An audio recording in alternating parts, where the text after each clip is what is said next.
Bharatiya Janata party में झूठ बोलने की प्रतियोगिता चलती है, कौन कितना बड़ा झूठ बोल सकता है। तो उसमें अगर कोई कंपटीशन हो तो हमारे प्रधानमंत्री जी अंतर्राष्ट्रीय स्तर पर नंबर 1 पर आए।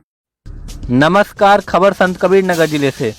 आम आदमी पार्टी पूरे प्रदेश में नगर निकाय का चुनाव मजबूती से लड़ेगी। नगर को स्वच्छ रखने का सवाल है और नगर को झाड़ू वाले ही स्वच्छ रख सकते हैं। इसी मुद्दे के साथ आप चुनाव में उतरेगी। आम आदमी पार्टी जो कहती है वही करती है। राजनीतिक स्वच्छता एवं शुचिता का पर्याय है आम आदमी पार्टी। संत कबीर नगर जिले के पूर्व सांसद भालचंद्र यादव की पुण्यतिथि पर आम आदमी पार्टी के सांसद संजय सिंह श्रद्धांजलि अर्पित करने आए थे। आप सांसद ने पत्रकारों से वार्ता करते हुए कहा कि आज़ादी के 75 साल हो गए, आज भी भाजपा लोगों को जाति, धर्म, हिंदू, मुसलमान एवं हिंदुस्तान पाकिस्तान में उलझाए हुए है। आज भी जनता शिक्षा, स्वास्थ्य, बिजली, पानी, रोजगार एवं किसानी जैसे सुविधाओं से कोसों दूर है।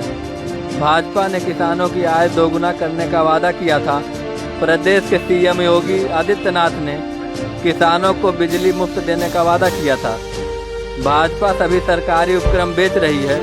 ऐसे में आरक्षण का लाभ चाहे एसटी, पिछड़ा या गरीब स्वर्ण हो कैसे पाएंगे।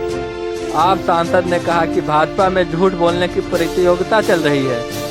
इसमें प्रधानमंत्री अंतर्राष्ट्रीय स्तर पर नंबर 1 पर रहेंगे। उन्होंने कहा कि उत्तर प्रदेश में कानून व्यवस्था नाम की कोई चीज नहीं है। बलात्कार की घटनाओं में बेतहाशा वृद्धि हो रही है। आर्थिक रूप से देश बदहाली के कगार पर है। डॉलर के मुकाबले रुपया लगातार गिर रहा है। उन्होंने कहा कि विश्व के 116 देशों में भारत 101वें स्थान पर है। आप सांसद संजय सिंह ने सिलसिलेवार देश एवं प्रदेश की बदहाली पर अपनी बात बेबाकी से रखा।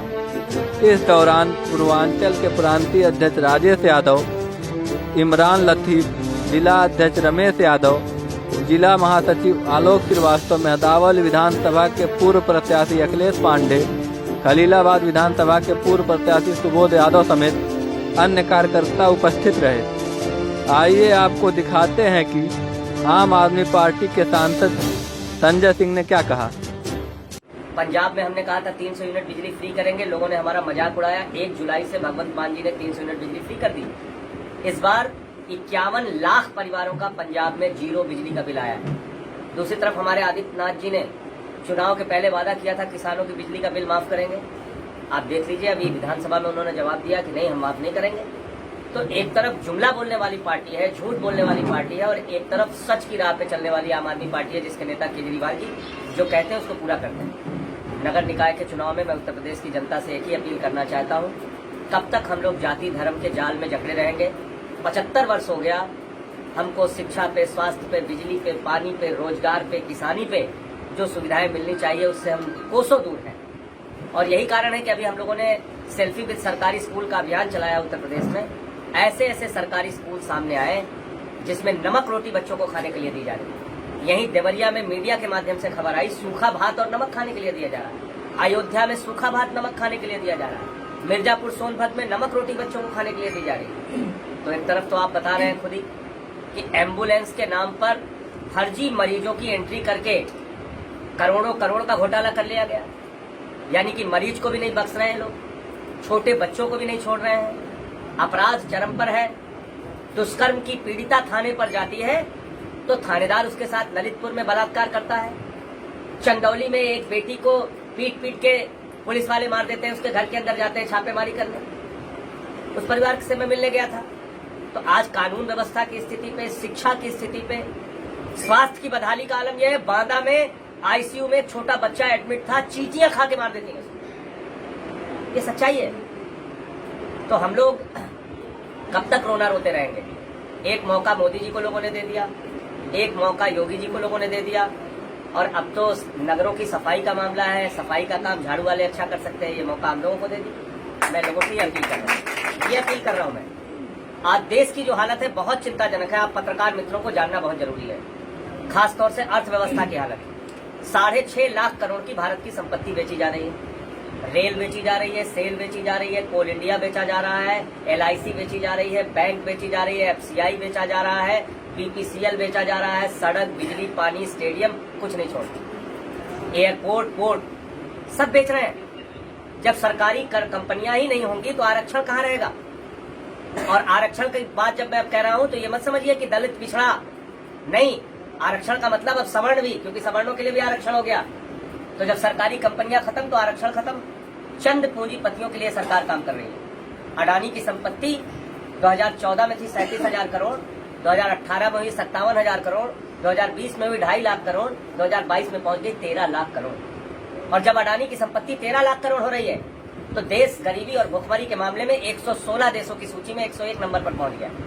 शर्म आती है इस प्रकार की व्यवस्था हमारे देश में चल रही है, जिसमें 10 लाख करोड़ रुपए बैंकों का कर्जा चंद पूंजीपतियों का माफ कर दिया गया। ये देश की आर्थिक हालत है। डॉलर 83 रुपए पे पहुंच गया। प्रधानमंत्री जी कहते थे रुपए की कीमत गिरती है तो सरकार का म्यार गिरता है। अब तो मोदी जी का म्यार मेरे ख्याल से कूड़ेदान में चला गया। चीता ने कहा है ना, तो जितनी तेज चीता भाग रहा है उतनी तेज रुपया भाग रहा है। दोनों में कंपटीशन चल रहा है, कौन कितना तेज भागेगा। तो इसलिए देश की आर्थिक हालत आज बहुत ही दयनीय है। डीजल, पेट्रोल, सरसों का तेल, दूध, दही, छाछ, आटा, दाल, चावल, गैस का सिलेंडर, कैंसर की, टीबी की, हार्ट की, किडनी की दवाएं, कुछ भी बचा नहीं है जो महंगा ना हुआ हो। लेकिन एक ही फार्मूला है भारतीय जनता पार्टी के पास, हिंदू मुसलमान, हिंदुस्तान पाकिस्तान। जितना पाकिस्तानी वह अपने देश का नाम नहीं लेते उससे ज्यादा भाजपा ही लेते हैं। दिन रात पाकिस्तान पाकिस्तान।